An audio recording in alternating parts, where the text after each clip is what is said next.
Welcome, dear soul, to this moment of quiet reflection.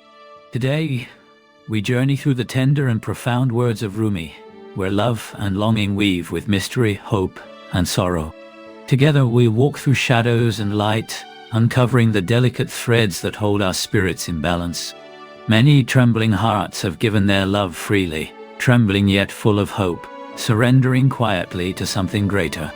And yet, what power truly lies in following the crowd, in imitating without awakening?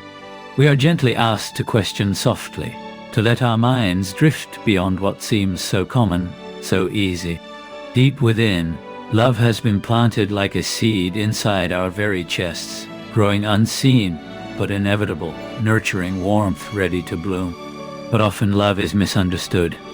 Some have thought him to be the emissary of Jesus, a reverence wrapped in distant assumptions, fragile as mist. Then comes the startling revelation. Beneath the veil lies the secret of a deceiver, a shadow dark and unsettling, an accusation fierce and urgent. A desperate cry bursts forth, reaching upward to the best helper in God, raw and piercing through the silence.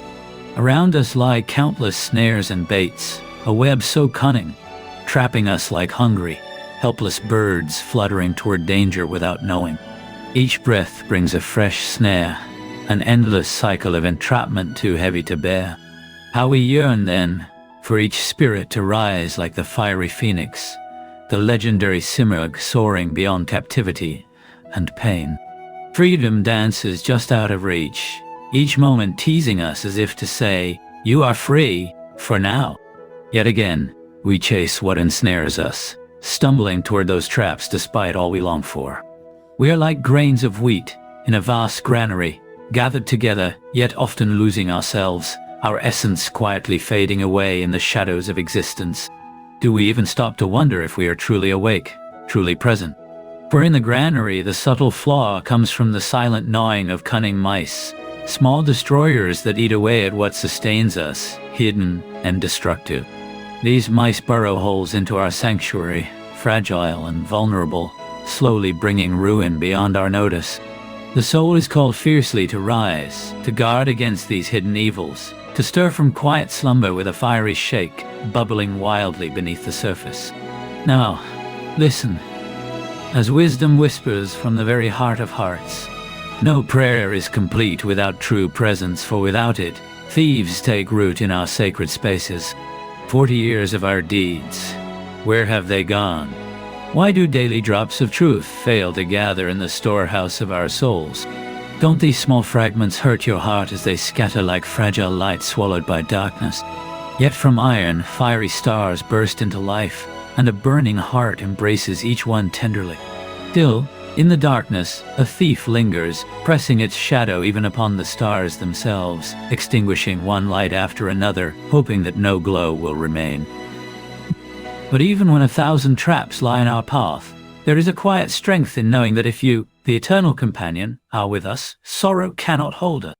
Your abiding grace wraps around us like a steady embrace, and fear loses its grip. Night after night, you free our souls from the snares of the body, unlocking the celestial tablets where ancient truths dwell, letting spirits soar beyond cages of flesh. In this release, no titles or chains remain. Ruler and subject dissolve into a serene equality. Yet, beneath this peace lies quiet tragedy, prisoners blind to their chains, kings unaware of their crowns, all drifting through night in silent captivity. There is relief here, a pause free from worries and restless thoughts, like a clear sea untouched by storms. The mystic state is one of sleeplessness, caught between the waking world and dreams, hovering on the edge where deepest truths reside. Even the awakened must rest, sleeping through the world's clamor like a pen shaped softly by the Lord's hand. Some do not perceive this divine touch, mistaking chaos for purpose.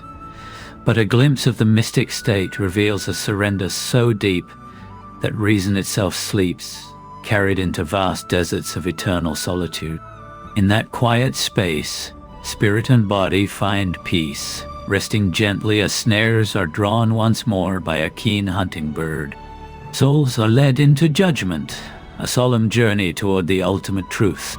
With morning light breaking, a golden vulture soars, a majestic yet haunting symbol of awakening. Like the angel Israfil's trumpet, dawn splits the silence, bringing form from the unseen realm. Souls, expanded and boundless, clothe themselves in bodies anew, fertile again with the promise of life. The burdens of our spirits fall away as though shedding saddles, unbridled and free. Sleep and death reveal themselves as siblings, mysteries intertwined, yet the certainty remains. A new day will always come again. Still, long chains are bound to our feet, and we carry the weight of our past like a burdened pasture. This world offers its hardships, but also soft meadows where hope rests. Oh, to be like the companions of the cave, preserved and sheltered like Noah's Ark, safely carried through storms of awareness and awakening.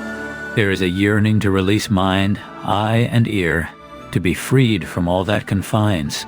And in that longing, we find kindred spirits worldwide, companions journeying in their sacred retreats. Time moves with us, near and patient, like a friend who sings with us in quiet caves of song.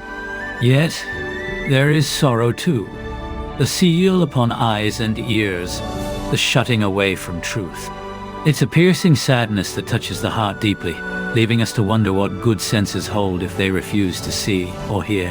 As we rest now in the tender quiet of these words, let yourself stay with the shifting shadows and lights, the fierce hopes, the gentle awakenings, the wounds, and the grace.